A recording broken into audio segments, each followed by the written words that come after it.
বরিশালের সরকারি সৈয়দ হাতেম আলী কলেজে ইসকনের ইসলাম বিদ্বেষী কর্মকাণ্ডের প্রতিবাদে এবং সংগঠনটি নিষিদ্ধের দাবিতে বিক্ষোভ মিছিল ও প্রতিবাদ সমাবেশ করেছে ইসলামী ছাত্র শিবির। সোমবার ২৮ অক্টোবর বিক্ষোভ মিছিলটি কলেজ ক্যাম্পাস থেকে শুরু হয়ে প্রধান সড়ক ঘুরে গ্রন্থাগারের সামনে এসে সংক্ষিপ্ত সমাবেশে মিলিত হয়।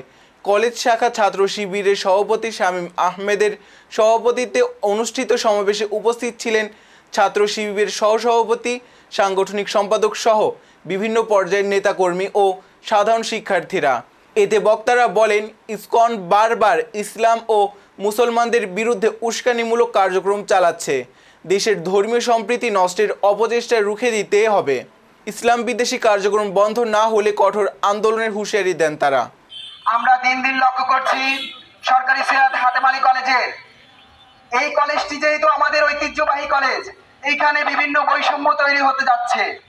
আমরা দেখতে পাচ্ছি কলেজ ক্যাম্পাস ৫ই আগস্টের পরে সুন্দরভাবে চলছিল, কিন্তু এখন বিশেষ কিছু নেতারা, বিশেষ কিছু সংগঠন